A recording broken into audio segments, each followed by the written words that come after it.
E hoje, Lula organizou uma entrevista coletiva com jornalistas no Palácio do Planalto. Ele afirmou que 2025 é o ano mais importante para o governo e repetiu a ideia de que chegou a hora da colheita de suas ações, mas também admitiu que o governo não está entregando o que prometeu. E é por isso que eu digo para todo mundo que este ano é o ano mais importante do governo, porque é o ano em que a gente começa a grande colheita de tudo que foi plantado em 2023 e 2024. Quando o companheiro Pimenta estava na comunicação, de vez em quando o Pimenta me aparecia com uma pesquisa, dizendo o que o povo estava pensando. Eu falava, Pimenta, mas é assim mesmo. Ou seja, você tem o primeiro ano de governo, que como você ganhou as eleições, o povo tem muita expectativa, sabe? E o povo está muito tranquilo. No segundo ano, seja por presidente, por governador ou por prefeito, começa o povo a saber se a expectativa que ele tinha está sendo cumprida. Eu dizia para o Pimenta, não se preocupe com pesquisa, porque o povo tem razão. A gente não está entregando aquilo que a gente prometeu. Então, como é que o povo vai falar bem do governo se a gente não está entregando? Na sequência, Lula negou a existência de um rombo fiscal no seu governo. Eu vou só repetir o seguinte, não existiu rombo fiscal. Rombo fiscal existiu no governo passado. No governo passado, houve rombo fiscal de quase 2,6%. No nosso não houve. Aliás, se não fosse o Rio Grande do Sul, nós teríamos feito superávit. Pela primeira vez em muitas décadas. A única coisa que eu quero é que as pessoas tenham certeza que neste governo não haverá irresponsabilidade fiscal. É isso. O meu histórico é a prova disso. Lula defendeu ainda a possibilidade do governo fazer novas dívidas. A gente quer responsabilidade fiscal e a gente quer fazer o menor déficit possível, porque a gente quer que esse país dê certo.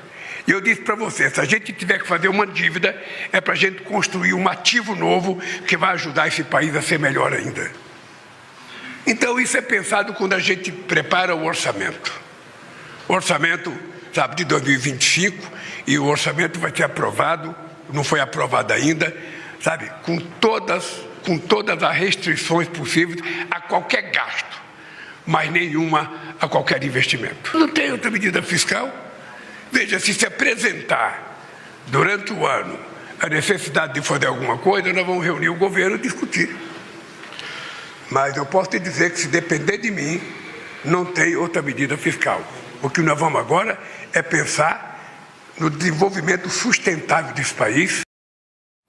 Consta, começamos com você, a gente selecionou outros trechos, mas vamos fazer aqui a primeira rodada. Pelo menos o Lula admite aí que não está entregando as promessas. Agora, sobre a colheita, Consta, a gente resgatou outros vídeos, outras declarações do próprio Lula prometendo mais colheita que não chega nunca. Eu digo que o ano de 2023, Mário, foi um ano que a gente arou a terra, que a gente, sabe, jogou adubo, que a gente jogou semente, que a gente cobriu a semente, e agora esse ano de 2024 é o ano que a gente quer colher. É o ano da colheita daquilo que a gente plantou em 2023 e eu estou na expectativa de colher mais desenvolvimento, de colher mais emprego, de colher melhor saúde, de colher, sabe, mais educação, de colher mais investimento em cultura, mais investimento em tudo que pode significar melhoria do povo brasileiro. Este ano é o ano da colheita. Nós plantamos o ano passado, carpinamos a terra, adubamos a terra, colocamos a semente e esse ano nós vamos viajar o Brasil inteiro para anunciar as colheitas que o povo precisa para melhorar a qualidade de vida. Nós temos muita coisa para fazer, Eu tenho dito, Eduardo, que acabou no meu mandato a época de plantio.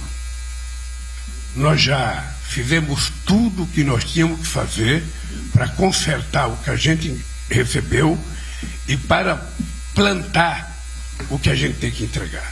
Então, a partir do dia 1º de janeiro, Eduardo, aqui, a gente não tem mais nenhum projeto novo. A gente só tem de fazer colheita naquilo que foi plantado. E eu tenho dito para meus ministros, nós já plantamos. Agora 2025 é ano da colheita. Agora nós vamos começar a colher o que nós plantamos em 2025 e 2026. E as coisas vão acontecer nesse país. Pois é, Consta, o brasileiro que está com o carrinho no supermercado vazio está esperando essa colheita chegar. É muita metáfora, né? Muita alusão a essa coisa de plantar, de arado e tudo, mas o problema é que a inspiração dele é o MST e não o agronegócio que ele demoniza como fascista. E o que o MST planta no campo, além de caos, né? O problema é o seguinte, é uma lei da física. Se você planta só vento, você vai colher tempestade. Não dá para ser diferente. O Lula é um mitomaníaco, né, Paulo? Ele é um mitomaníaco populista. Aliás, essa é a colheita do futuro, que nem o Brasil já foi chamado de país do futuro, é a colheita do futuro, que nunca chega, né? Ele diz que não houve rombo fiscal e não fosse a enchente no Sul, teria fechado positivo. Quer dizer, é fake news, mas não temos agências de checagem, nem mesmo a velha imprensa fazendo o seu trabalho, até porque eu me recuso a chamar hoje em dia isso que o Lula faz com a velha imprensa de coletiva de imprensa. Isso é reunião de pauta, reunião camarada de pauta, né? Não tem quase ali jornalista com coragem e independência para realmente fazer as perguntas difíceis para um desgoverno desses. Ele disse em outro trecho, acho que a gente vai acabar mostrando, não sei, mas ele disse que vai retaliar os Estados Unidos com tarifa. Se o Trump colocar tarifa, a gente coloca tarifa também. Aí eu fiquei pensando, né, também, quanto custa a audiência da Oeste? Um iPhone novo, esse 16 no Brasil. Eu não quero provocá-los, causar inveja do nada, né? É um argumento econômico. Aqui sai por $800. Vamos arredondar para R$6 o dólar, dá menos de R$5.000.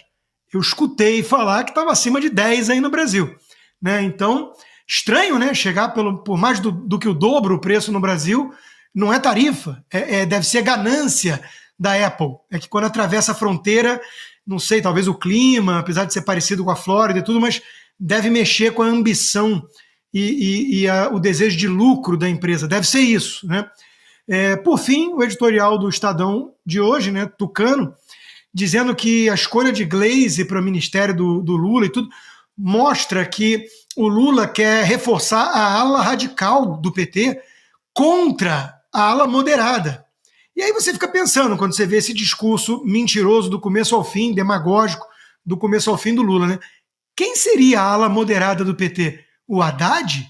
Tá de brincadeira, né? Então esse é o grande truque, Tucano. Tentar se enganar e enganar os outros de que existe um petismo moderado. Não existe. Todo petista precisa rezar de acordo com a cartilha do próprio Lula, que manda no partido, e essa cartilha enaltece o MST no campo, não o agronegócio, a Venezuela, Cuba, China, Rússia, os regimes totalitários, ditatoriais, comunistas, contra Israel, Estados Unidos e por aí vai. Esse é o PT. Mas tem gente que vive da ilusão de que, se ao menos o Lula for convencido de que precisa de responsabilidade fiscal, ele responde toda hora, né? Isso para ele não existe, mas tem gente que finge que não está escutando nem entendendo.